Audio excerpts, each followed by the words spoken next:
Yo, what it do? It's your boy Joey Sings, and welcome back to my channel for a brand new video. What is do, my backup singers? It is your boy Joey Sings, and welcome back to my channel for a brand new video. If this is your first time seeing this face, hit subscribe as well as that bell so you don't miss out on brand new videos like this. So you guys, just morning I woke up to a ton of requests asking me to watch the Dolan twins documentary, Losing a Best Friend, y'all. From the title, I can already tell that it is about to hit home, and I'm probably going to be emotional, so I'm giving you guys a heads up now. If the tears fall down my face, y'all, I'm sorry. But I'm about to shut it up. We are about to get it in. Let's get it. Dangerously in love with you, eternally, not just mentally, but physically I am feeling you, and I really hope that you feeling me. Is you feeling me?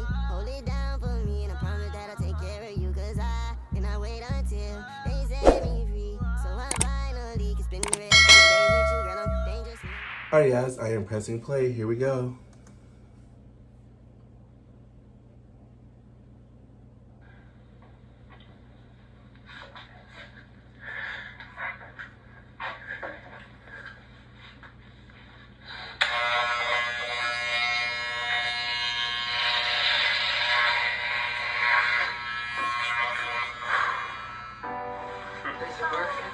This is more Sean, yeah. They're both looking at the daddy. Okay. Grayson, you always look at your daddy with adoring eyes. Aww. Ethan!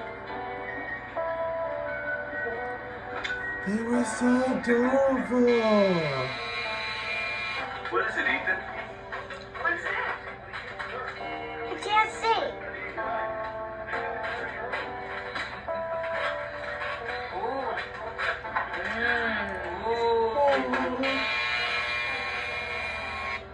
So, say hi, Mom. I'm on. Good tackle.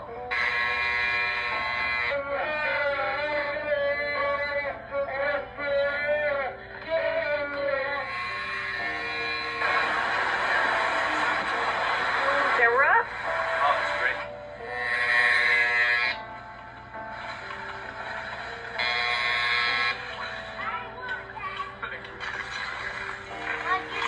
My feelings, my emotions, okay.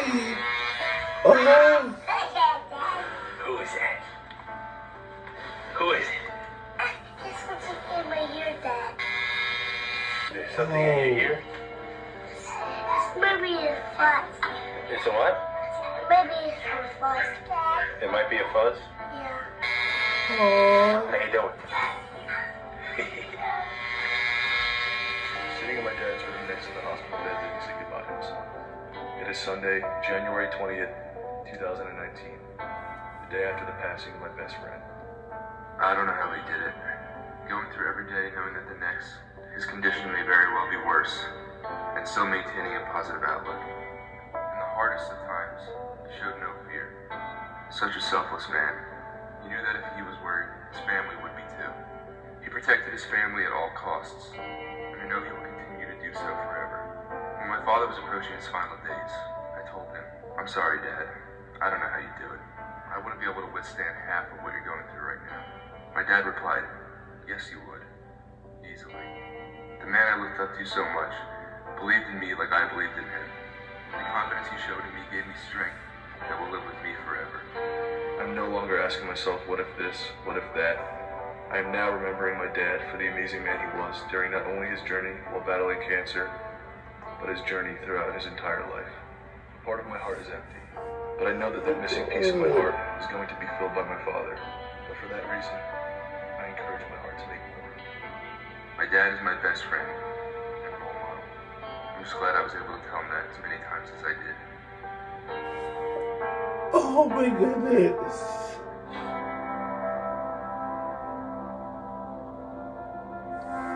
Oh my God. My heart just literally broke into a million pieces.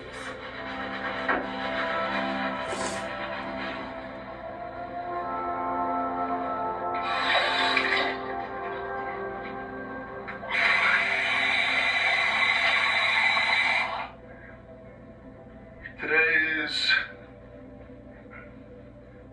January 19th, 2020. Running a little late, rushed out the door to our first, well, I guess it's our first therapy session since, ever. First therapy session since our dad passed away last year on this day. So it's been a full year today. I don't know, this whole year's just been a battle trying to feel for me. And I haven't been able to talk to anybody. Not that I haven't been able to, but I've kind of procrastinated talking to somebody that can help me, I guess, validate my emotions. Or my lack of emotions. So, we're gonna head to therapy. I don't know how that's gonna go. Yeah. This is our first one, but, I mean, it's something that we probably should have done a long time ago. Yeah, today just doesn't feel real yet, I guess.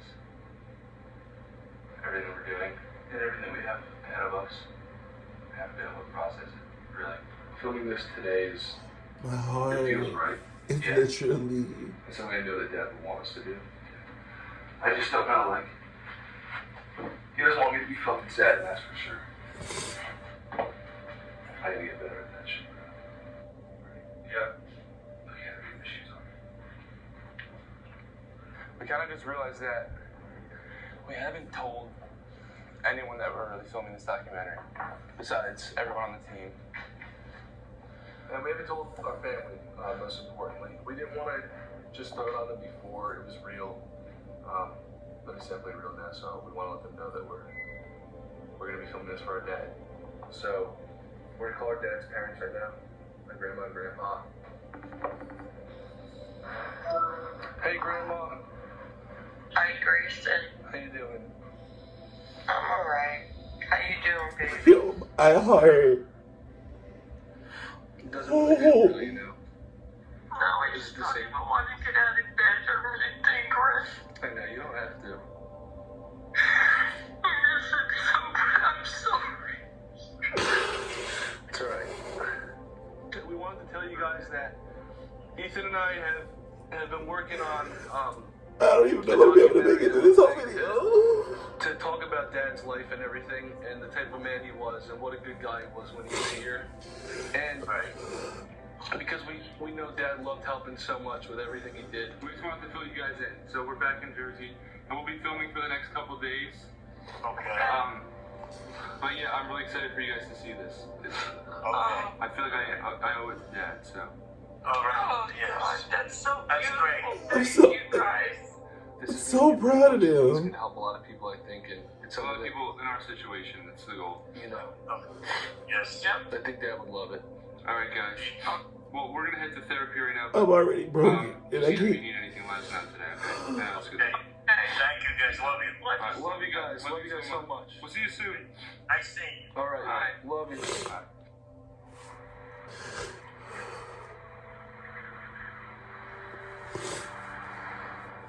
Oh my goodness. Losing somebody you love, you care, you're all, y'all. Oh. I guess what I want to ask you first of all is, what is bringing you here today, and what is a goal you have? So today marks 1 year since our dad passed away. Something that's been bothering me this whole entire year is that I kind of feel like my dad was our best friend. I was pretty much just as close to him as I am to Grayson. To lose someone like that, and then I just like haven't been able to like really get emotional, or as emotional as I thought I should be, like have been able to. Like I feel guilty. I don't know if I'm afraid to face my emotions head on, but we have like each other to talk to, but we're both feeling the same way, so there's nothing we can really benefit, you know. You know, first of all, I just want to tell you that grieving is a separate journey. You know, you're twins, you're extremely close, but your journey through this is going to be very different. Nobody grieves the same.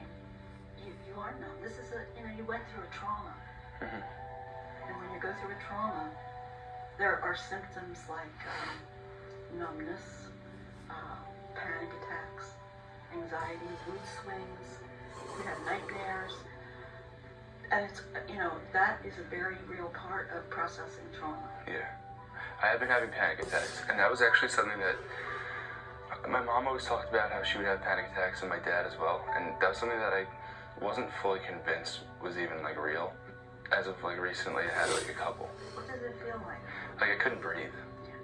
I thought I was having like asthma or something for the first time, and I was like, okay, wow, yeah, that's real. Sometimes what it feels like is you're very like passionate about something, but then when you're grieving, you just lose interest. I've lost interest like in a lot of things this year. Like,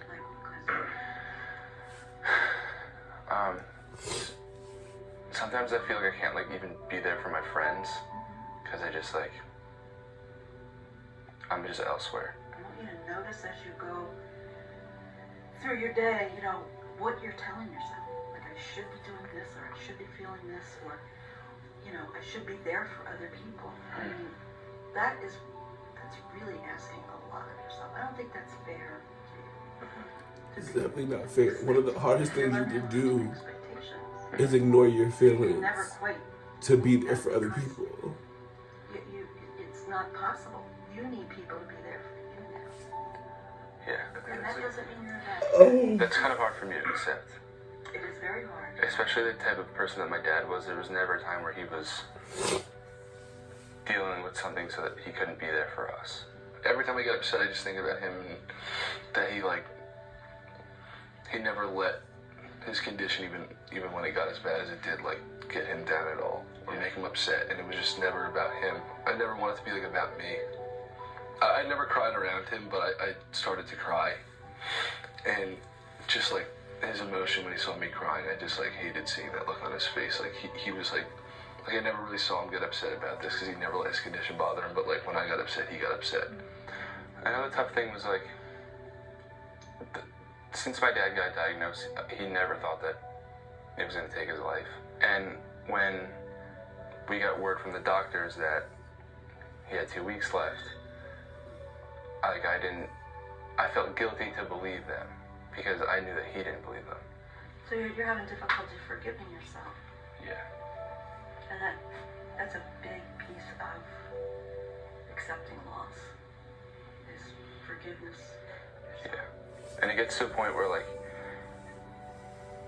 you see someone you love in so much pain, and when you're told there's no way they can possibly rebound, you think, okay, maybe passing away is the best option. So like for me to see my best friend in so much pain, and the way he was living was really no way to live. Unconscious, then wakes up to throw up, then passes back out. The messed up part was that the only option was either continuing in that phase or death. There was no getting better. And because getting better wasn't an option, like, you have to almost hope that they could just pass away in the most peaceful way. And that's just like, I had such a hard time accepting the fact that like some part of my brain was hoping that my dad passed away. And again, it was your love for him. And you know, there are no words really to express what that's like. Yeah, This the only is times that I've hitting really been able so close to home. to feel I'm emotions trying are times to where I was push through what I'm feeling triggered right by a now. memory, or a memory hit me hard. To pay attention to this video. It is And it's happened hard from photos. because I know exactly Video how one they time. feel and what they were going through, and it I always sucks. when I work with people who have had a loss, sometimes they're not ready to do that. Yeah, just think because I'm so like tired of feeling numb, I might be ready for that. I think that this is just a wonderful, wonderful thing to do, because I don't think in our That takes strength, and it just shows you how strong they are. everybody, I wish I was this strong. it's a very unhealthy piece of our culture that I think you're helping to change, which is pretty awesome. Thank you very much. That's the goal. This was a great start, I think, to our journey through this. So thank you very much. There's a lot of self-awareness, and you're, like I said, you're right where you need to be. Thank you, thank you. Really appreciate it. This Thank you for having is us. beautiful.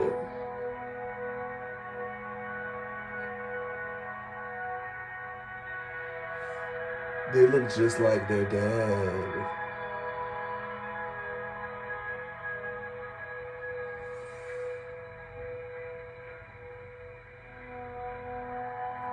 And the worst part about all this is like, this is all I ever wanted with my dad. I wanted to be that close to my Coming dad. out of that, I thought I was going to be a lot more in tune with my emotions, but for some reason I'm just still numb. And I just kind of wanted to induce my emotions. I wanted to be able to feel something today. So I think we're going to do something today that we've been kind of avoiding for a long time. The first week that my dad passed, I was just always looking at photos, and some of them would trigger me. It was just too much. And then that's when I got really numb. And ever since then, I've been like avoiding looking at them because I just don't want to not feel anything and not be able to remember. I just like had this huge block. Because it's kind of been happening for us mentally, we put off looking at any photos or anything. So today, we felt like we'd take a big step and look at photos and talk about the memories that they would hold. So we're gonna look through these and do our best to recall memories. This is us and Dad. Damn, it's really crazy, like the feeling that a photo can bring back right away. Yeah. It just doesn't feel real at all to me right now, at all. Yeah, like it's never felt real, and I don't know when the fuck my brain's gonna be able to process it, but it just doesn't feel like he's gone. Like I'm looking at these photos and he's just so familiar. It's just so familiar. Like someone like that's so familiar to you, and then you just like can't see them again. But the second you do, it's just like it's like you saw them just a second ago. This is when our dad was our vice principal. That was the only year that we went to the same school that our dad worked at. But this is the first day of school ever for me and he, and we're having the same shoes on. And just a little bit different, kind of like our shoes now. I remember this night. It's when the Giants won the Super Bowl. We're big Giants fans.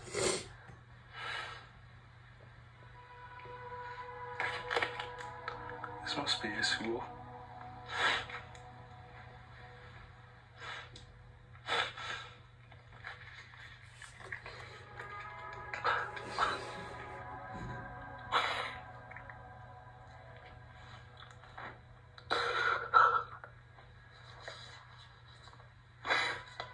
Yeah, it's top, dude. Photos are top.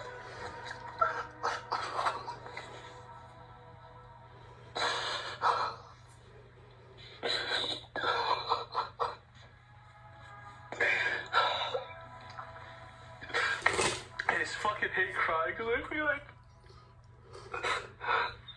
he doesn't want to see that. Watching this and being able to relate. That's the tough thing about photos. The pain is so real. I just fucking miss him, dude. It's like such a good person.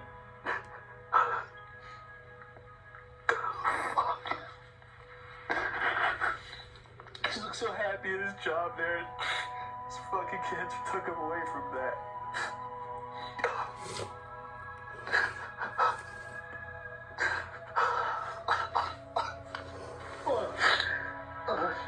So that's why I guess I could do this. I guess that's why I've been subconsciously Just let it out. Let it out, babes. God. Here's this dude. It's so weird because like I have this photographic memory, and I can remember literally doing this. I remember that too, bro. I remember the snowman. We'd start up at that ramp. This dance we were in until we were 3 years old, and I remember going up by that ramp. And that was where we'd start, and my dad would run us down the yard and fling us. Was my dad playing the drums? He taught me how to play the drums. Yeah, I remember me and my dad each had a drum set at the house that I grew up in when I was younger. Those moments.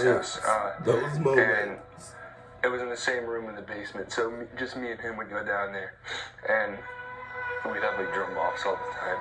And he had like a big set and I had a mini set. I guess this is a photo from my dad's band. That looks like 16. Yeah, that is a 16. Festival or something they were playing. He was a singer when he was our age. And he always told me that I'd be able to sing one day, because he could and I can't. Which I couldn't at all. I think my issue is like that I also don't want to get upset in front of Ethan. So it was really good today to hear the therapist say that, like, grief is something that should be done. You go through your own journey with grief. Yeah. And our whole entire lives we've gone through we've walked on the same path. Yeah. We've lived synonymous lifestyles because we're so close. And I think our bond is so strong, and also because of what we do. I think because, like, when we're talking about the extremes, there's either complete isolation or there's diving into too many things at once where you can't really focus on your emotions. You're kind of concerned about what's going on around you. I think, like, just right now, like, the minute I got emotional, like, my first thought was I need to run out of the room and not be around Ethan. That's what I was thinking. Because he's going through it too, and it just, like, and then there's that feeling of anger with myself because I don't want to make him upset. When I talk to him now, I kind of like to think of him as, like, more my age and a friend, because I guess there's no saying of how old you're allowed to be in heaven, but it's like nice that we're able to experience things on a different level, and even closer than we really were ever able to while he was here. He's a good fucking guy. Did a lot of cool shit. He really did it all. He was good at everything he did too, because he did it with care and with love. I learned some new things just looking at these photos for this past couple minutes. I don't know he played the piano. I kind of want to go through these photos some more alone. Yeah. We don't have to go through the rest now. It feels good to go through them, that's a good thing. I'm not exactly sure why I was even putting off going through photos. Like, if I wanted to be emotional, why was I afraid of being emotional? It's just so many thoughts that, like, hit your brain at once and you can't process anything. That was literally the deepest shit I've heard in forever. Why? Yeah. I think it was just hard for me, especially in the beginning, to, like, validate how I was feeling and understand that it was fine. It's easy to feel wrong about anything you're feeling. But just like, I feel wrong when I'm crying for making other people upset, and then I feel wrong for not crying. It's not talked about enough. It's not. So I just had nowhere to look, no one to talk to. So I'm really glad we're doing this with cameras on, because hopefully it's hard, but it's worth it. Hopefully someone that's watching, that's in a dark place like I was, can get a little bit of help from this and maybe be able to relate. The most helpful thing for me throughout this whole entire year was just when I learned that I wasn't alone in this, and that other people have gone through the same thing and had the same exact feelings that I did. Yeah. Facts.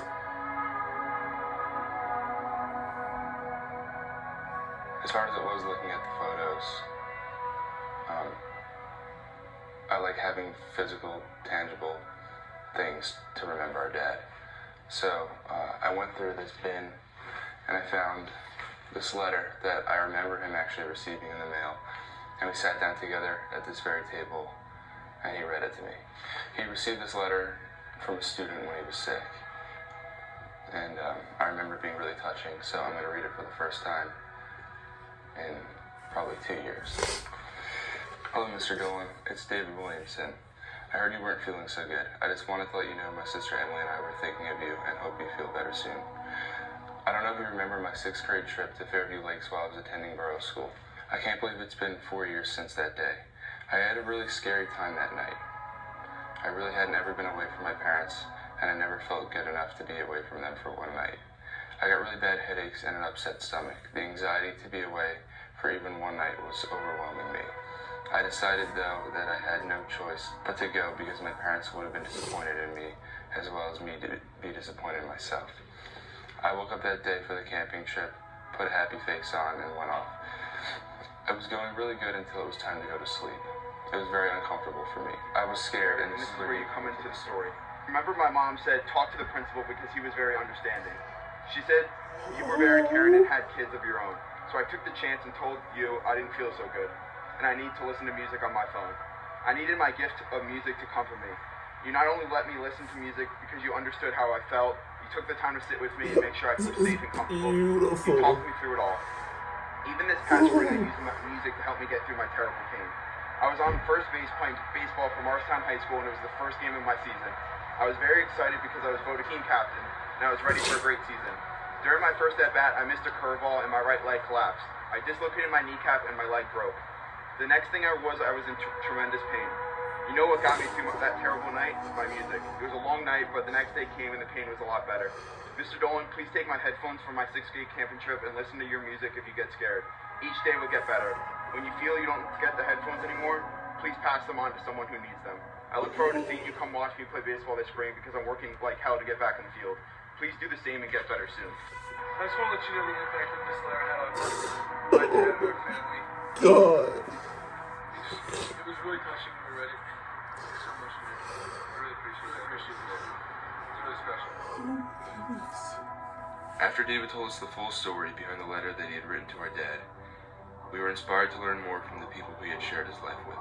We felt that hearing stories about our dad that we had never heard before could be a good way to bring us closer to him. My name is Scott Roach. I am a longtime friend of not only Sean Dolan, but the entire Dolan family.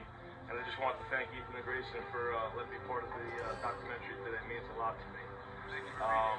Just going back, the first time that I met your dad was in the early 70s through Little League Baseball. And, you know, from day one, Sean was always the funniest guy in the team. He was big with impersonations. He impersonated the coaches. He impersonated other players. He impersonated me.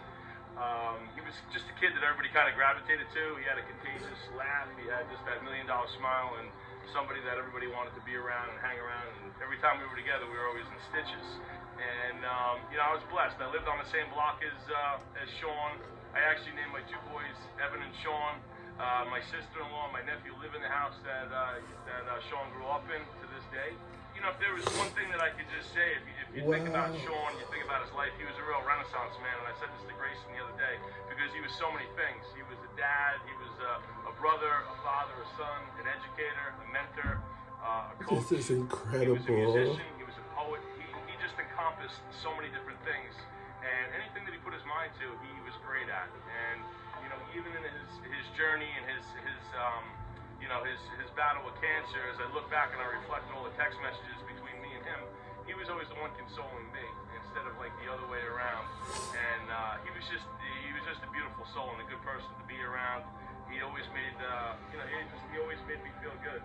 Even in the way things are today with the way it kind of turned out with cancer, it didn't stop Sean because he just persevered to this day because he touched so many lives.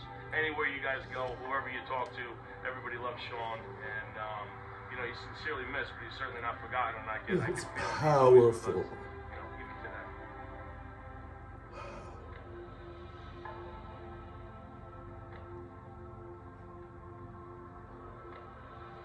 Sean was a great teammate. I was lucky enough to compete on wrestling with him and football, and he was somebody that you could definitely look up to, which I did. And he was a lot of fun to be around. As it turned out, our senior year, as the video that I gave you guys, Sean actually scored his first touchdown against Wallington, and I know for him it was kind of like a big deal. It was a long run, it was a big night, and it meant a lot to him. It meant a lot for me because he was supporting This is the team. so beautiful, and I'm like choked up.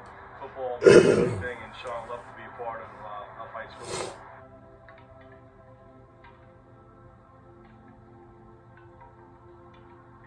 I was going through a really hard time.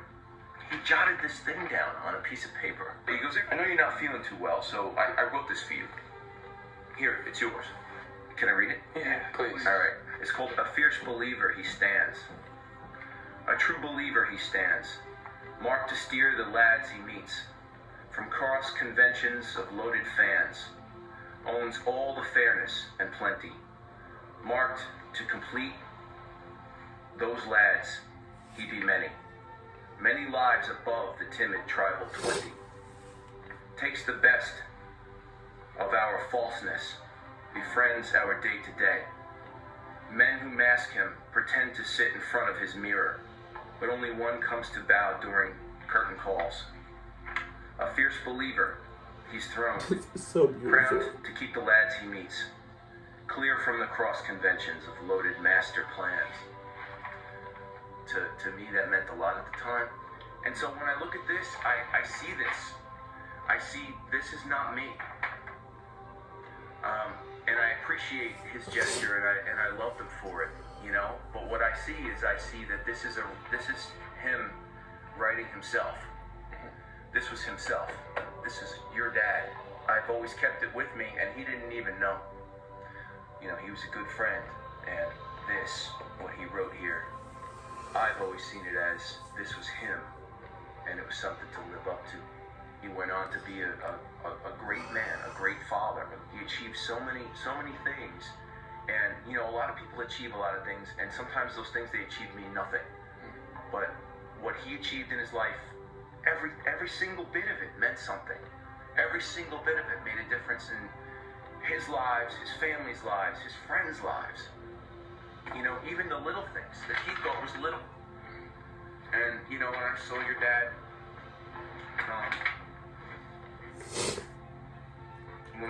when I saw your dad before he died, I kind of surprised him with this, and because he didn't realize that I kept it all these years, you know. We talked about it, and it's funny because we shed some tears. Unfortunately, we said goodbye, and then we immediately started making jokes about things we used to joke about when we were 20, and we spent the rest of that time laughing with each other, which is who your dad was. But you don't need me to tell you that, so.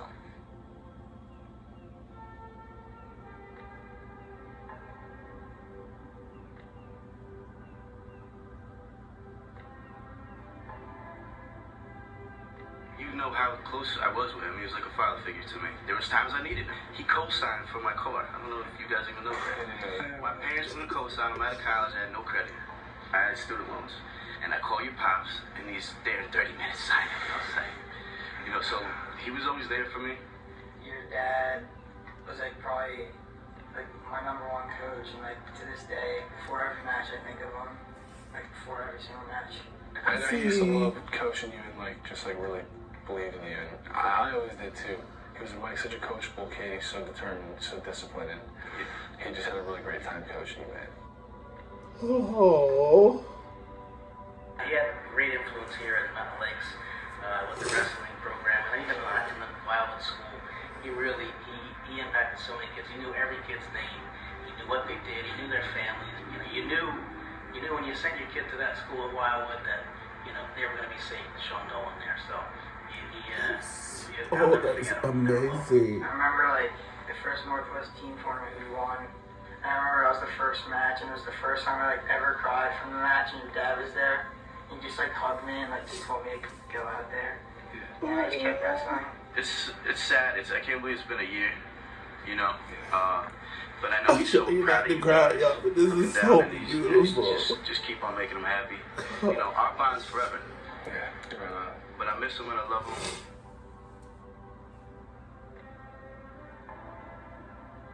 The last time I ever saw him before he passed was in the summer of 2018. And it was after football practice, and I was just tired laying around the house. My dad said that one of our family friends was having a party for the parents, and he asked if I could go pick up your father. And I accepted right away. I knew he was incapable of driving at the time from the illness he was enduring. But then we get in the car, and he was saying it was always his dream since he drove through with your mother. It was always his dream to live there someday. After everything was said and done, he wanted to live there at some point in his life. I honestly didn't really even know that, like, where he last lived was the place he always wanted. Yeah. I know he liked that side of town. I just didn't know that Yeah. because he grew up near the city, and it was like he liked the country. And I didn't know that that was the spot. So it was just like I didn't even know that. It was a big for sure. Yeah.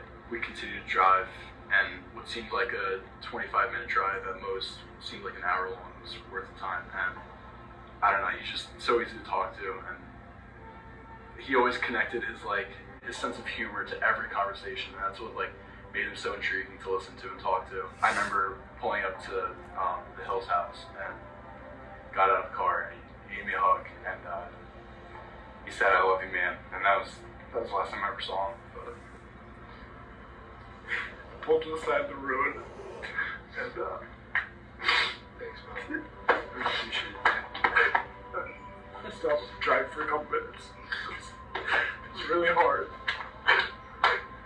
I think in that car ride, when he spoke about how he wouldn't let it get to his head, how every day he fought to get better and better and keep going, even if it was like a little amount of yard work, he continued to progress every day to where it's more hours on hours on hours to the house that he always dreamt of. He always told me to believe in myself and have confidence, and that's really how he shaped me today, to have confidence in myself in everything that I do, and that's, I think, what I'm most appreciative for him for.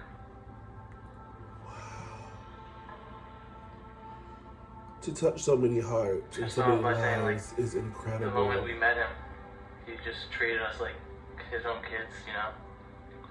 And we were just so grateful to have him in our lives. And he was just such a good man. And when we got the news that he had cancer, it broke our hearts. It really did break our hearts. And he was just like our father to us. And like when we got that news, we were just like so impacted by it. And like, he's like best friends with our father, my dad. Sorry. When my dad got diagnosed with cancer,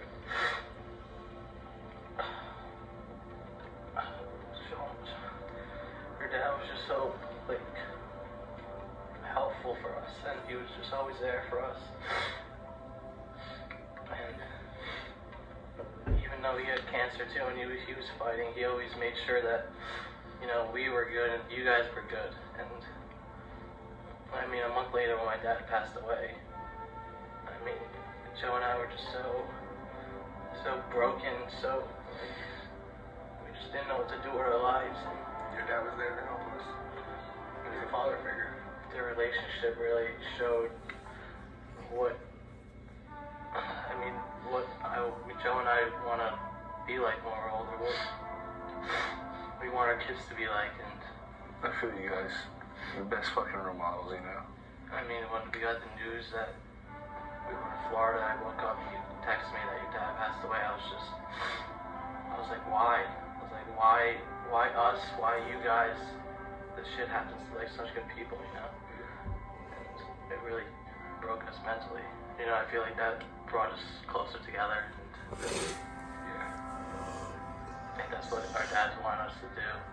Be strong for them and take after what they, you know, modeled us after. Definitely, man. Yeah, thank you guys for being there for us after we went through it. Well, thank you for being there for us too. All the stuff that he was saying, like, felt like it was coming from a friend, but also had like the maturity and the wisdom of something like that you would hear from a dad. And it just felt like really nice to like see that Mr. Dolan as like a friend too, like an extension of just like of you guys. He loved when you came over all the time. It was like, yeah, Cordell's awesome, and he was a big fan of you, and we all got shit like that. So that's sick that you said that. So I was getting physical therapy for my torn ACL, and all of a sudden, my physical therapist was telling me that she had something I may know. And then all of a sudden I just heard your dad coming from behind me saying, "Cordell," and I was like, "What?" And me and him like immediately was like talking and catching up, and that was like after he had like all the tattoos that he had, and so that was really cool to see him since I hadn't seen him for a long time. I do really feel like when we all met, he was like a third friend, you know what I mean, or like an extra friend. Just like cool to hear things like what happened at physical therapy. You know, I would have never known because I can no longer ask him, but like it's just cool to still learn about him. And it's been a tough year for me personally, because the times when you would count on seeing that 3 o'clock in the morning text, and now it's not there. Yeah. It's kind of tough. Yeah. For me, it was when we moved in, I guess, and it was at probably one of the block parties. He was like, "Dude, we should do something." And then I think I became like your dad's scapegoat with your mom. Because, as you know, Porsche. Shortly after my dad got sick, for anyone who didn't know, he met up with Todd and he secretly bought a Porsche. Run. He secretly told me to buy it off. But yeah, no, dude. Good time. He had all of the ideas. So he helped me. You know, my son has some, you know, like issues as far as learning and those sorts of things. And your dad with his education background helped me a lot of that. that made me feel better about things.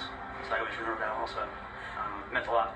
He'd go out of his way for you, you know, and we would for him too. The last year's been tough because, you know, like I say, the times you expect to hang out. Like, I go to some of the same spots we used to hang out by myself now, just because I want to, you know, feel his presence. And I felt it a few times, to be honest with you.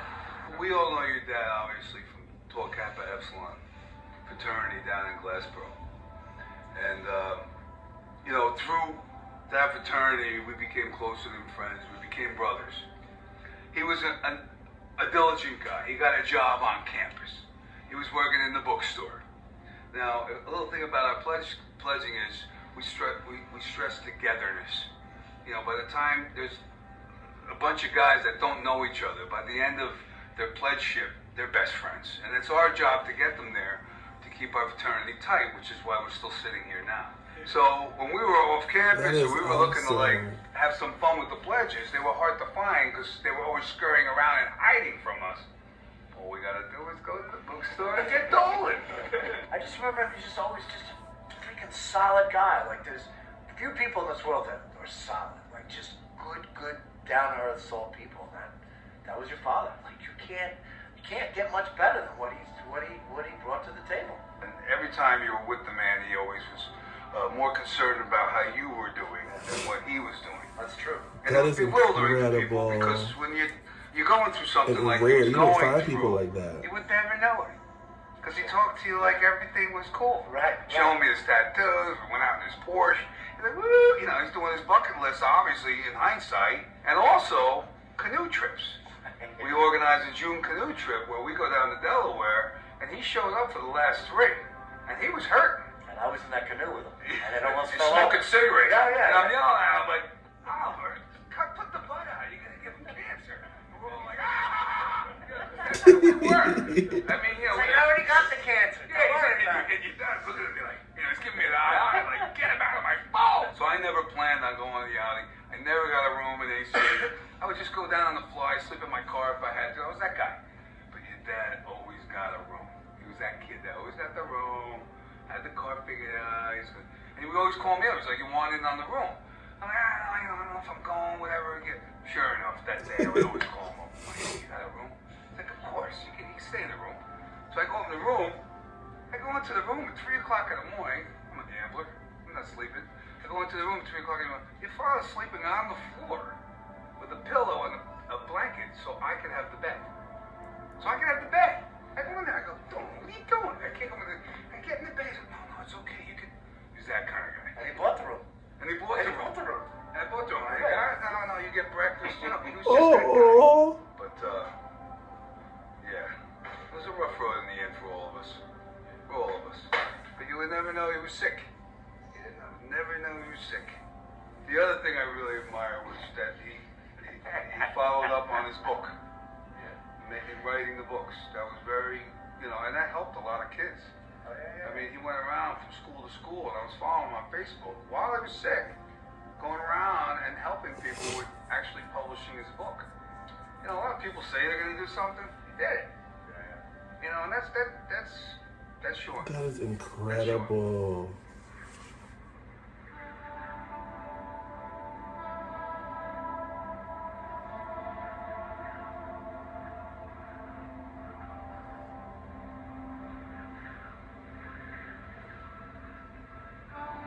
So this was in office. I feel like his desk might have been there. I don't know if I remember. Last time I was here, I was probably like 12 years old. But this is where Ethan and I used to come visit him on Take Your Kid to Work Day. That was our day that we wanted to get out of school, you know, so we definitely took that opportunity and we came to his school. Dang, it really feels like yesterday. I was sitting here playing with like a Rubik's Cube or something like that. This is so powerful. And I don't even think they knew how powerful this was going to be. So many people deal with this and are afraid to open up and talk about how they feel. Wow. Me, for example, this is hitting so close to home. So when I lost my grandfather, I thought I lost everything that mattered to me. Same night. Sean was hired as principal, I was hired as superintendent. Then I just lost my great-grandmother, my uncle. And then we found out that we actually coached in the same school at different times with different people. So we called each other coach as a result, and that's where that came from. We did a lot of things together, contacting each other, and we even got sick together. He got cancer right after that I did. He helped me through it. I get a little choked up thinking about it, but he really did a lot when I was going through what I was going through. And I was trying to help him as well. We contacted each other right to the end, and I really felt that he was a great friend, and I miss him terribly. He's smiling somewhere. I think what strikes me, most about your father was that his involvement, his people skills were like above and beyond. I mean, I'm a people person, and I have a good memory. I think I remember lots of different people. But your father always he knew every kid's name in this building. He knew a story about everyone, and he knew it quickly. I love your dad. He was an amazing principal and person. The day I met him, I kind of made a fool of myself.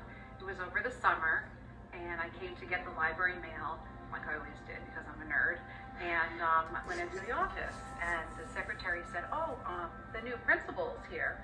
And I see this guy just dressed very casually, and I went up to him, I said, have you seen the new principal? He said, I'm the new principal, I'm Sean Dolan. And I said, I thought you were the summer help.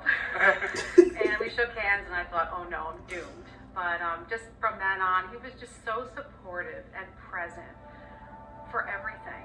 Just always present for whatever you needed. He was literally the wind beneath my wings. Just a really great guy all around. Well, your dad had such a vibe. You know, when you meet someone and you can just feel their positive energy. That's what I felt from him the first time he walked into this very room. And on the very last day of school every year, he would take a table and put it outside his door. And he would collect our keys and give us our last paycheck, shake our hands, tell us to have a good summer. And we were all like, what is this, like Sean's Lemonade Stand? He was like, haha, welcome to Sean's Lemonade Stand. So the following year, he brought lemonade. And he got on the PA and he was like, attention everyone, make sure you come to Sean's Lemonade Stand and come, hand in your key. And it just grew. It became this big thing. The next year he had iced tea and lemonade, and it was like so funny. And it was just the cutest way to like send everyone off. It was perfect. Recently, another teacher had approached me and said, I think we need to do a memorial mural outside of his old office. And I was like, yeah, that's a great idea. She's like, will you run it? And I was like, yeah. She goes, I think it should be a lemonade stand. After Sean retired, he reached out to me and he said, hey, Kirsten, what's up? I wrote a children's story. Would you like to illustrate it? And I was like, of course I would. And then something that stood out to me, which was funny, there's a character in there, I think his name is Blaze Blarnstone or something like that. I illustrated him, I did the character mock-ups, and he was like, can you make his jawline a little more square? And I was like, sure, Sean, no problem. Whatever you want. And if you read the book, you'll notice the opening page is the last page, and it's also the back of Borough School. We would have meetings, and he was like, Kirsten, this is going to be big. It's going to be big. We're going to go on tour. We're going to have a tour. It's going to be called Sketchbook Live. He had this whole plan. And he wanted to make this whole thing where we would go to different schools and talk to them. He was just so thoughtful in everything that he did. This whole project brought him a lot of happiness. After he retired, I told him he should really focus on things that made him happy. And he wanted to write a book to share with children and go on tour and read it to them. And he did. So thank you for making it. Oh, this is so beautiful. I have chills. I have emotional, y'all. I'm probably like, this boy needs some tissue paper and a hug. I need both. I love this. I'm so happy that y'all requested that I watch this. He was going to know every single student and every single parent. So he would wait outside, like when the buses were coming, and a lot of parents would drop off kids. So he would greet them, introduce himself, got to know every single parent, and then at lunch he would go in and sit with the kids. So, he could tell you the name of every student within a couple of weeks. He taught everyone that doesn't matter what position you're in, that everybody plays a role, and that we all need to work together. He was a true believer in that. And then even last year we did a walkathon in his honor, which we will continue to do. Thank you. Thank you so much. His heart was always in it for the kids. And that's what he did with the talent show. And he did I the was drum. just gonna say, yeah. So my husband and him had this idea to just surprise the kids at the end of the show. So they were the closeout, and your dad and my husband did a little drum battle. And so they were just taking, turns back and forth, doing what they're doing. But the kids were all standing up. I was fangirling in the audience too, and I was just like, it was the best thing because the kids have talked about that for years. Personally, I got to play some golf with him. It was for a student, a charity, in remembrance of a student that we lost, unfortunately, battling cancer. There was a putting contest. It was the toughest putt you could do, but if you got close, you could win some money. So I thought I was going to win because I was like 4 inches. And we're sitting at the table, and they're announcing the winner of the putting contest, and it's Dolan. And I'm like, you couldn't make a putt the whole day we were out there. You're hitting them on the roof, and you win this putting contest? And we're just laughing hysterically. He goes up, and he didn't even accept the money. He turned around, and he gave it back to the organization. No matter what got in his way or what, no matter what was hard for him, he always wanted everyone else to be strong, and he was always focused on everybody else. Your dad always just really listened to all the big ideas that we had, but he always wanted to see those things through, and a lot of things he did. He always had big ideas. This is beautiful. I'll probably say this a million times, but it is so amazing. So it's been a full day since we talked to all of my dad's friends and employees and people he's coached, and our friends, and it's really so crazy what you can learn about someone, even though they're not here anymore. That to me was one of the best forms of healing that I've been able to practice since he's passed. Yeah. And not gonna bullshit, it was tough. It dug up a lot of emotions and things that I was thinking about all night. Things that kind of kept me up a little bit, but I enjoyed it. It was the only time I really felt any satisfaction from grieving yet. Learning all those things about my dad that I'd never known before kind of showed me how similar I am to him. It felt like he was here. It did feel like he was here. There's endless amounts of information that we can keep learning about him. And I feel like that brings his spirit to life even more. I'm really excited for our family to watch this portion of the documentary, to see all the amazing things that he's done and the impact that he's left in every community that he's been a part of. And just, I don't know, I think it'll be a good way for them to heal. So today, we want to keep learning more. So we're going to go talk to our family. Today's going to be hard. Yeah, for sure. It's going to be really fun. Oh Lord, where my tissues at? I need them because I know it's about to get real and I'm about to probably bawl my eyes out. I'm feeling covered again. Just when I got my face dry, okay? Whew, I'm ready. Hey, Grandma. Hi, God. Hi, Grandma. Hi, Grandma. How are you? He was just a lot of things, your father. He was just a great guy. And I miss him so much, because sometimes I feel like I should call him, and I can't, He was my friend, too. He wasn't just my son, he was my friend.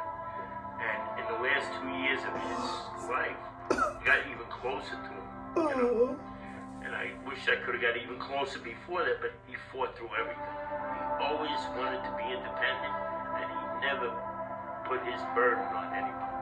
He's that type of guy, And this is what your father was. He was gallant. He was like a true blue. He was like a Marine.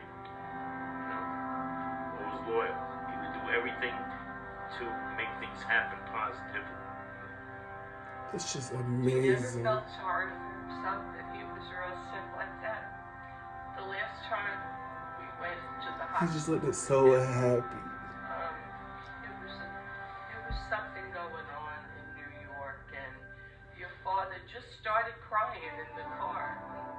You know, I'm in the back, I'm trying to soothe him. I said, Sean, what's wrong? He said, these people are making such a big deal about this nonsense that's going on. When in New York, they were supposed to have this rally for kids with cancer. He was so upset, but he was crying because of the little kids that have cancer. And they want to live another day. And these other people are protesting and fighting for nonsense, absolute nonsense, and nothing that's important than a little kid wanting to live another day, or my son wanting to live another day. He gave me strength. Strength, he really did. He was sick to keep going. He was just so strong. He fought to the end. That's how strong he was. But what he gave me is strength to understand what's going on, what life is all about, really. And I try to think every day that I'm trying to do the best I can, Sean. So I don't hurt your spirit by just mourning constantly. I'm trying to just keep going on like you would want me to. As faith, like unbelievable faith. Where I didn't have it, I always had it, but not as strong as I do now. Unbelievable. The amount of faith I have in him and his spirit in what I believe now is stronger than whatever I believe. Because I took from him that. And maybe that's what he left me more than anything. More than material possessions or anything. Just the spirit of belief that I'm going to see him again. You know, I'm going to be with him again. I'm going to miss him forever. I'm not on this planet anymore. Because he was my child. I just want to say I'm really proud of you guys for being this strong. Well, thank you for that. They are so strong. Oh my goodness. 3 generations younger. I'm so proud of you guys. Thank you. Really, and I want you to know what you guys know, whether you know it or not, strength lives on. Oh, good. Thank you. Good. Thank you. Oh. You too. Tell you how proud of you too and Cameron. You were everything to him. Come a long way. You guys worked your way up too. It's all part of the deal. It's part of the Dolans. The whole topic over Sean was I love selfless. that. He was never worried about himself. He was worried about everyone around him and their well-being more than himself. When I struggle, I think about him and what would Sean do. And what would Sean do? He'd plug away and go forward and try harder. It's kind of like my motto now. Just keep on going. Just keep on pushing. And things will be okay. It's beautiful. You know, it's tough talking about him. It's just tough. I call his voicemail still. Just to hear him. Which is tough. But in honor of him, it's about pushing and going and moving on forward. Oh, he impacted so many He never complained. lives. The day before he passed, he said, I'll be all right. And I looked at him like, you'll be okay. And to me, it put me at peace a little bit that he's not worried about the next step. He was my older brother, and he pushed me. And I thought about him all the time. He was a jack of all trades and a master of all. I stay positive. Your father would not let me slip down. Your father would not let me slide no matter what. He would always stay on me to always work out, to always be in shape, to always be tough. Even when I was in college, he had the best talks with me that anybody could. And I think that his belief that he had in all of us is what honestly keeps me going now that he's not here. You know? I always say he's still doing it for me. Not only better yourselves, better other people around you. Inspire greatness in others. You guys are always those people. Your father was that person. Always. If you're asking me what impacted me the most was, as you guys know, Sean and I had talked a lot during his process as he got sick and going through all this horrible shit that knocks your brains out. Being 72 years old, I've been around men that have passed, and I've seen guys react differently. I've seen one guy die as angry as I've ever seen him. I've seen other guys die like mutes. And Sean was, he didn't know to get out of the dugout, man. He took the fucking bat and got in the box. I guess what I'm trying to say is he was the strongest guy, and I'm saying it says a lot. This is in my bones, my heart. Every time I hung that phone up with him and paid attention to his attitude and really understanding, as we all knew how serious it was, and so did he. He didn't act that way. He didn't act that way. I can't tell you guys, man, how much it impressed me with that whole background that I had and watched real palookas, real so-called tough guys fold up like old beach chairs when they hit the wall with something this is serious. Not him. Apologized to me because he had a puke in a fucking pan. Sorry, Uncle Joe. And he said that to me. I wanted to jump through a window. Sean, please stop. Walk him to the bathroom because he had to stop and lean on the couch. Sorry, Uncle Joe. Oh, man, Sean, please, man.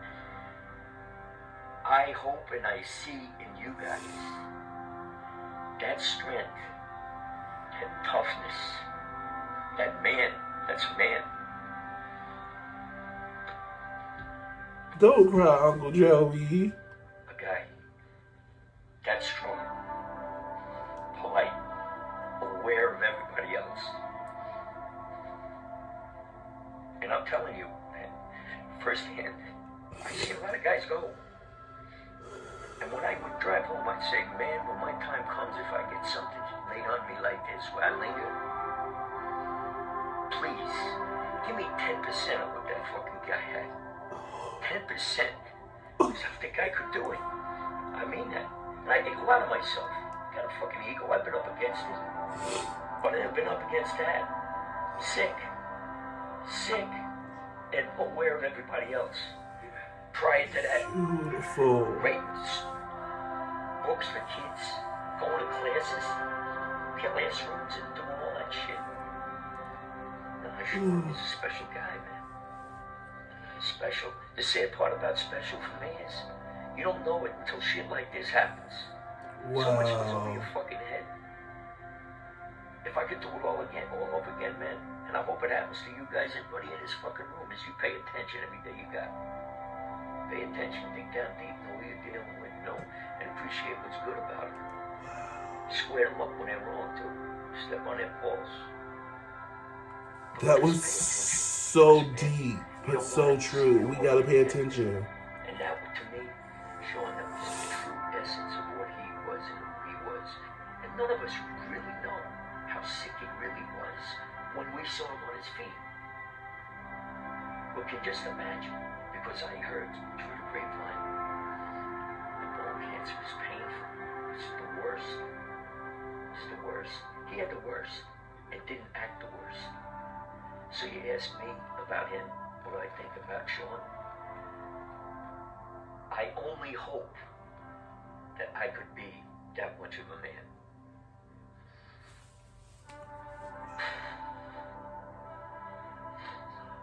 Uncle Joey. Oh. Feelings. I made a mistake the other day. I get this guy, I got a call, his name's Sean Hogan. And I dialed Sean Dolan. And I heard his voice message. And that fucked me up for 2 days. So if you ask me, man, I never have forgotten it. I think of it weekly. Weekly, I think of it.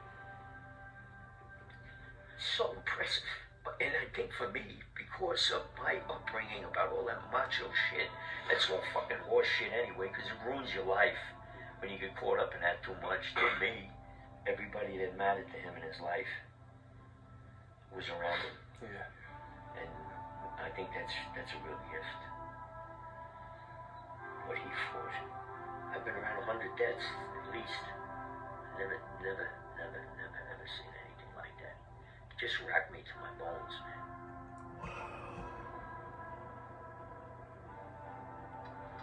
I think hearing a story that we don't know about our dad from our mom,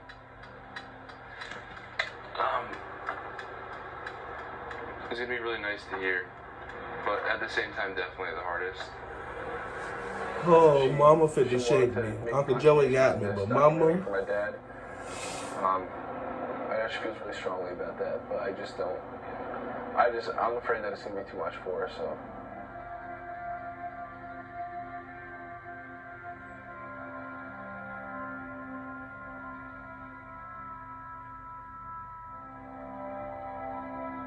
You guys head out for this one. Thanks, boys. Appreciate it.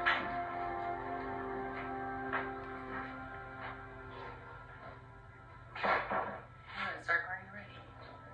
Thanks for doing this, Bob.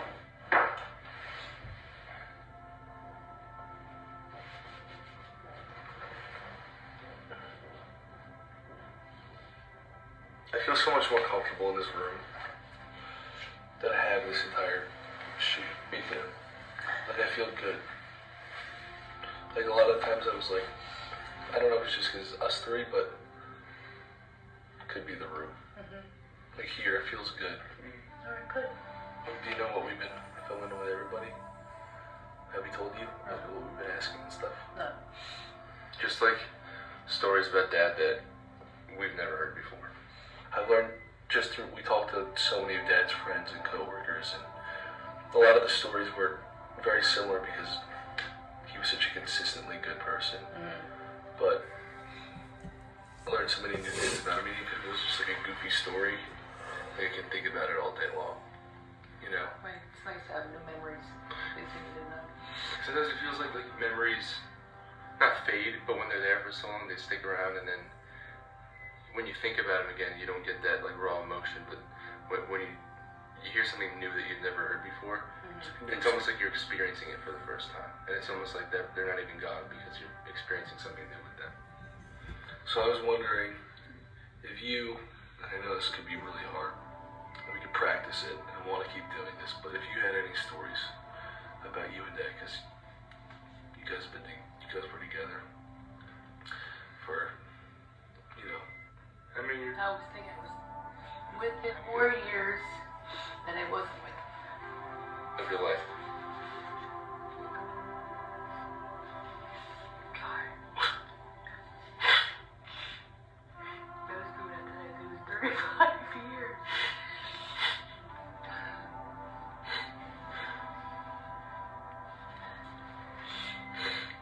No, it just hit me because, like, it's unfair that as we live on, like, that number's gonna change now. I haven't been able to cry so long, even with you guys, though. And I think it took this. Yeah. We were never gonna sit down and do this. This has been so fucking hard and draining, but, like, it feels so good. Yeah, I think it's part of It feels so good for it to feel real again, because at some points I felt like I never even knew him. And even now, it doesn't feel real to me. I feel like we're just used to the room we're talking about it. You feel like you don't know your best friend anymore. What do you mean you don't know? Because it stops feeling real and you get so numb that you don't even remember them. And it's the first time that it really has, because I dug up so much during this documentary, and although everything's stirred up and my emotions are crazy, I could feel like he's here and I could miss him again.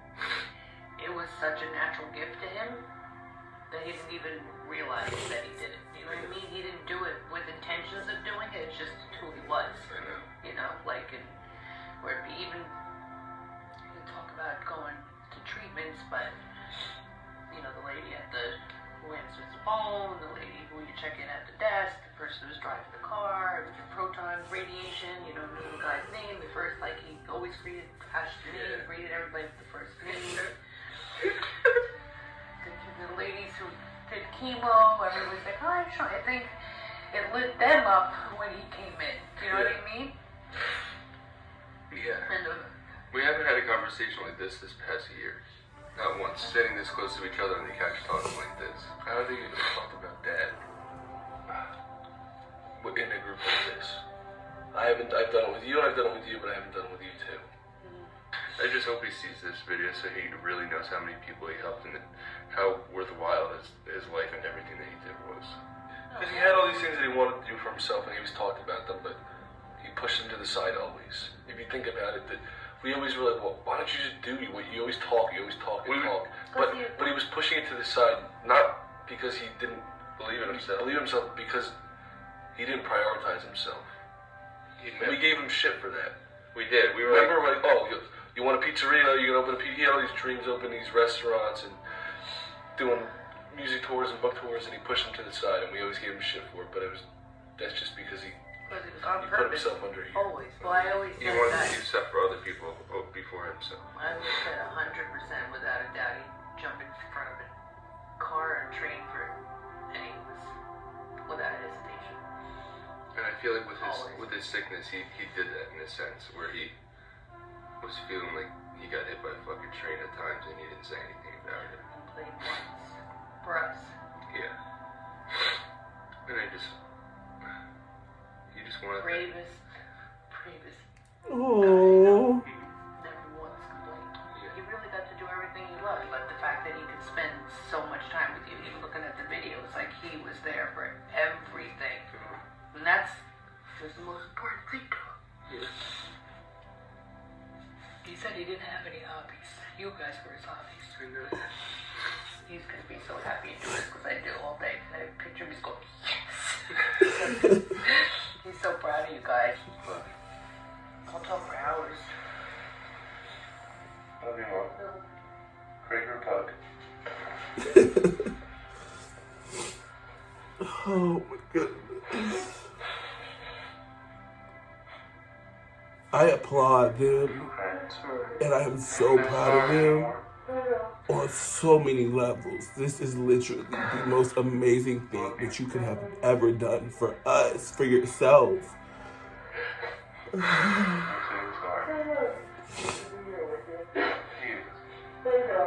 I love this so all much. these amazing stories about our dad that we had never heard before, from many different people that he'd lived his life with. We realized that they all had one thing in common. He was always helping. We're starting this cancer foundation. This has been something I wanted to do for a really long time, and I just didn't know when the right time was going to be, or the proper way to do it. But we had been working really hard on getting this thing organized, and being able to make the difference that we've always wanted to make, and the difference that our dad would want to continue to make. We partnered with EIF. Basically what EIF does is they allow people like us to set up foundations. What? And that is fucking incredible. We really believe in. And that are really personal to us and our family.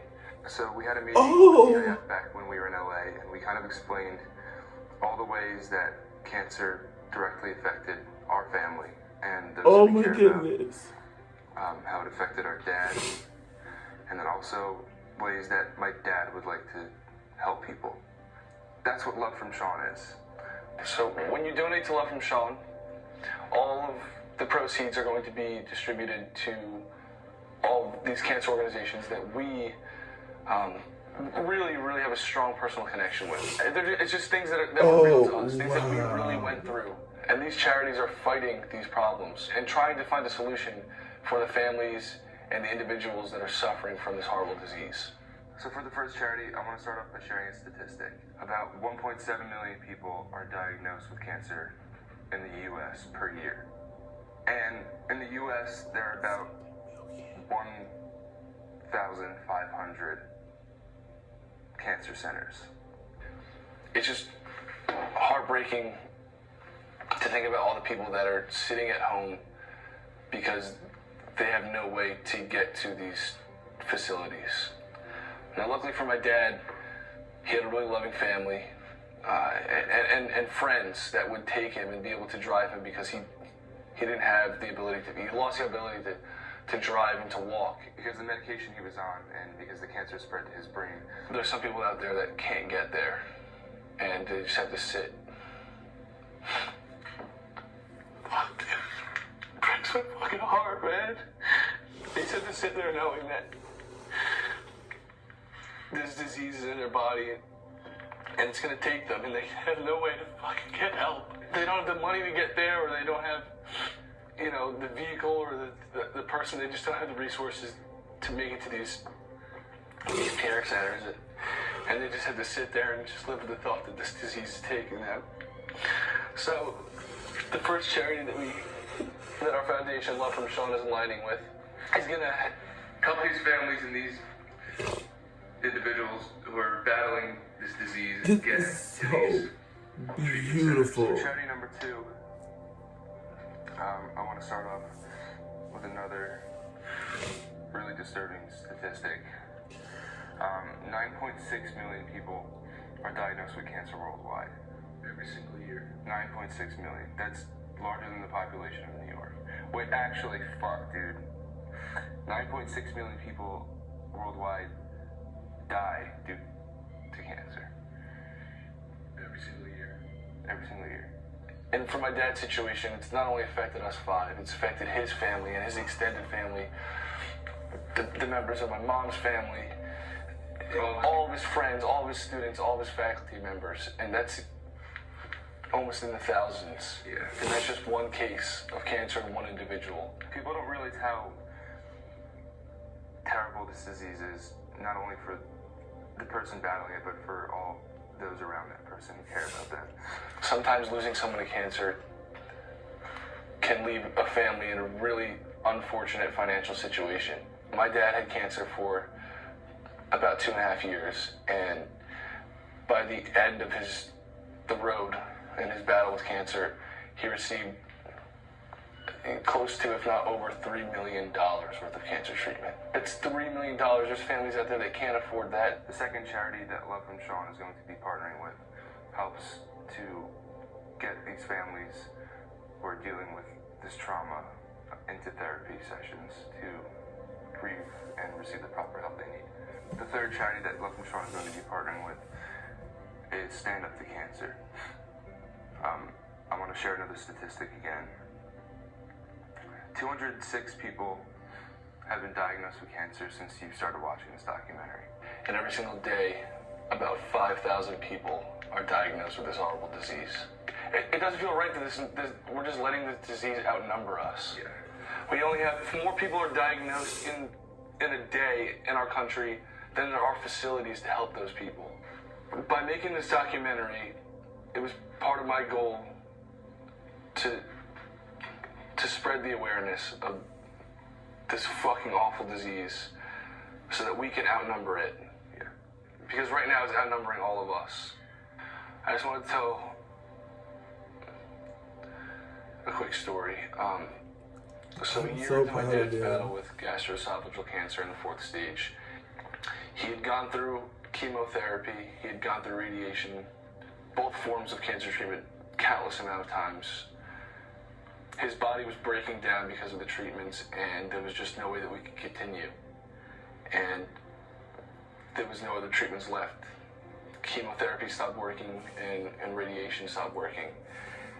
So when you hear that your dad has 2 weeks to live, I mean, it really just sends you into shock. When I heard that, I just prayed for at least another week with him. By a miracle, there was a treatment called immunotherapy, which had just been passed for his form of cancer. So this was a trial drug. Basically, a trial drug is they're always coming up with new treatments for this disease. Because of cancer research and charities like Stand Up to Cancer, they're always actively trying to find a cure for this disease and new treatments to help these people. And it was my dad's last bit of hope, and our family's last bit of hope. So my dad began with immunotherapy after he got passed for his form of cancer. About a week after he was given 2 weeks. Yeah. And soon after starting immunotherapy, they started to see a very large decrease in the amount of cancer in his body and in his tumor, where his cancer started from. And it looked like he was on the road to a full recovery, just a week after he was given 2 weeks to live. just because of that one trial drug. And because of that one trial drug, we got an extra 1.5 years with my dad. And for about 9 months of that 1.5 years, he was able to live symptom-free. One point where they found so much cancer in my dad's shoulder that he couldn't lift his arm up anymore, and his bone was going to shatter from it, so he was going to have his arm amputated. And I remember he just was like, fuck. He was like, fuck, dude, I'm not going to be able to have a catch with you anymore. It's like throw the football around. So he said, I'm going to have to start learning how to throw with my other arm. And then about, a couple months after immunotherapy, I was hanging out with him, and he picked his arm up and he was able to move it around again. So Save the Cancer is doing amazing things for cancer research, and that's why we decided to partner with them, with the foundation that we've created with our dad. So the 4th cancer organization that Love from Sean will be donating to is Sloan Kettering Memorial. That is the cancer center that my dad got all of his treatments at, and it is actually ranked as the #1 cancer treatment center in the U.S. In the U.S. So we're so fortunate. This is so unbelievable and so inspiring. They're really supportive of their patients. And our family as well. They would check up on us and ask us how we were doing, even after losing our dad. This is a very special organization or heart that we're going to donate to. So they can continue to save lives and give families and individuals extra time here. Together. The 5th charity that Love from Sean will be donating to is St. Baldrick's. St. Baldrick's is a charity that is fighting to end childhood cancer. It was always the hardest for my dad to see children fighting the fight that he was fighting. And as we learned at all the schools that my dad either taught at or was a principal or superintendent at, he was all for the kids. So for my dad to see, children who he sees playing outside and learning new things and, just growing up, having to have all that stripped from them because they're battling this terrible disease that he was battling, it was extremely difficult for him. And another really cool thing that St. Baldrick's does is the head shave drives, which is to, raise awareness and show solidarity with these kids and kind of take the stigma away from losing your hair. The one time I saw my dad insecure in his whole entire life was when he lost his hair to cancer. He was like, fuck, man, I feel like I look sick, dude. And I think it was because he didn't want people to think that he was losing hope. Like, he saw himself being bald as like, oh, people are gonna think that I'm kind of giving up or I'm fading away. And I was like, Dad, it's just hair, man. And at the time, I thought about shaving my head for him, and I talked to him about it, and he was like, no, don't do that, it's fine. Like, he'd be upset. I'll be upset if you did that. I don't want you to do that for me. Like, I'm battling this thing on my own, it's fine. But he was really appreciative, and I should have just fucking done it. So, for these kids, and for my dad, and everyone who is losing their hair, and, feels alone or upset from that, I'm gonna shave my head. Those are all the charities that Love from Sean will be donating to. So when you guys donate to Love from Sean, these are all the foundations that will be receiving your proceeds.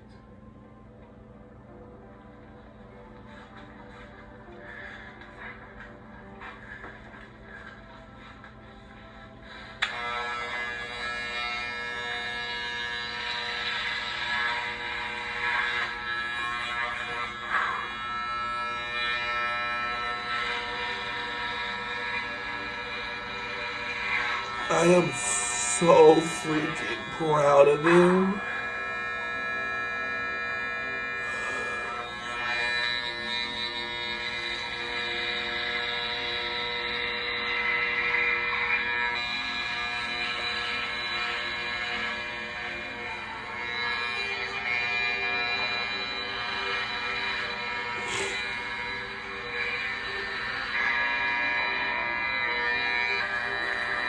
People talk about making a difference all the time.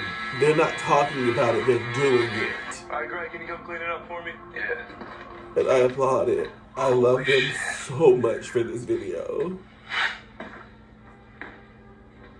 Hell yeah. I think it looks pretty cool. I fuck with it. Yeah, I like it. Alright, let's go, clean it up. I think it looks sweet. Clean it up. It does. Dude, I've always wanted to, like, to do this.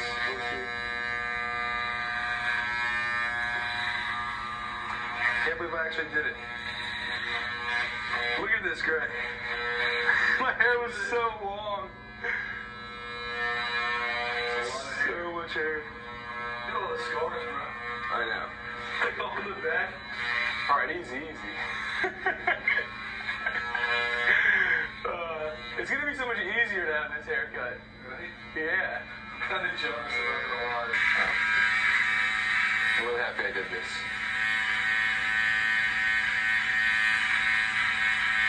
I'm so proud of them. I'm really happy that I have a story that I'm proud of when people ask me why I did it.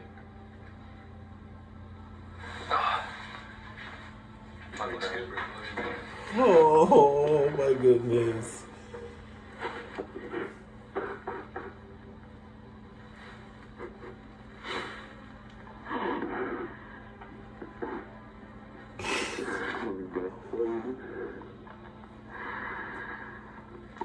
Oh, I'm so fucking proud of them. It's good, bro. Thanks, man. It actually does. Yeah, no, I like it. I want to get one. I like it a lot. I'll clean that up a little more. Sorry, that's right. Good job, not gonna lie.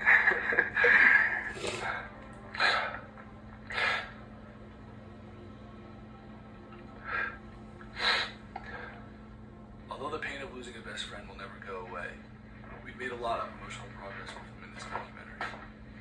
By continuing the conversation of our father's life, we have found a way to keep our bond with our best friend going.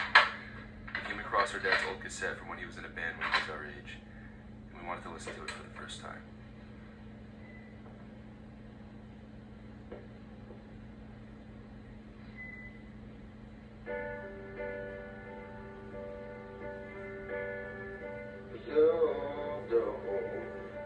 It's so nice to see another day come and light up the sky. Oh no, you never erase the memory of what happened in the night, Lord.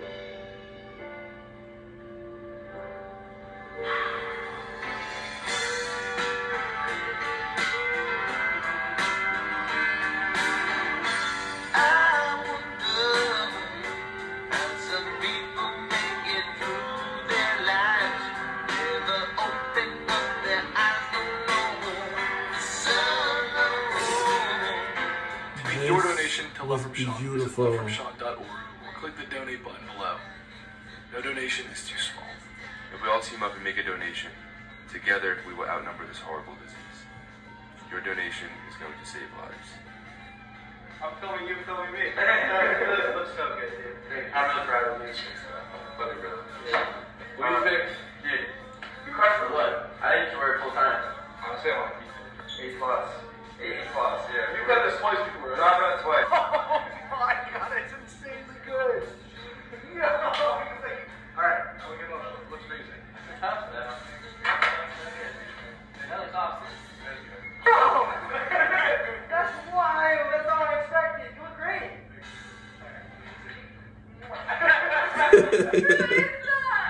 Oh my god! Oh!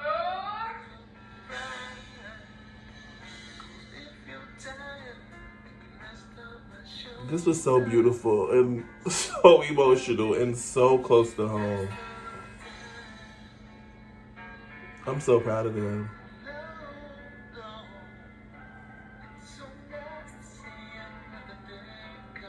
His dad had a beautiful voice.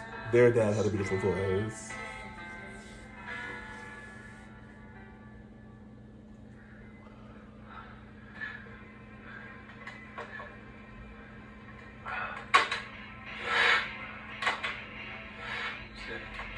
Yeah.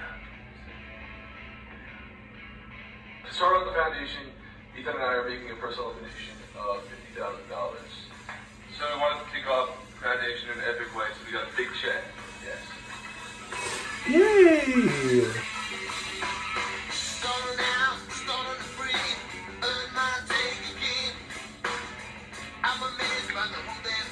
I wish I had money to donate, because best believe I would. Yeah.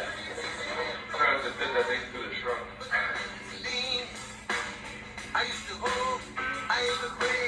Fits in the elevator. Barely. Good, how are you doing? Holy heck! That's so cool! How are you? Aww. So good to see you.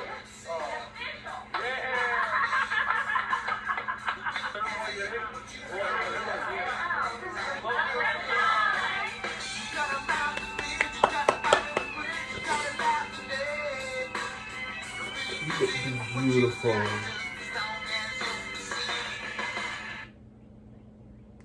Wow. Alrighty guys, there you have it, me reacting to losing a best friend, you guys. I am so emotional and so all over the place because this hit so close to home. I've lost family members to cancer, and it is literally the hardest thing to deal with. It's just something that takes a lot out of you, but you know, I can't even put into words how I'm feeling right now, but this video was beautiful. The fact that they took their pain and made it to something that we all can look at and relate to and understand, this was beautiful. Thank you, Grayson and Ethan, for making this beautiful video, you guys. Listen, I'm posting the link in the description box below. Love from Sean, was it .org or .com? One of the two. The link is going to be in the description box, guys. If you can, go donate. You know, they're standing for something amazing. And I'm just breathtaking. I'm so proud of them. I'm so proud of this video. Oh, I can stop crying. I need to go smoke some because, Lord, my emotions are everywhere, you guys. But don't forget to check out all my social media in the description box below and come follow me if you guys want to. Don't forget to love yourself, love someone else. I will see you guys next time. Deuces.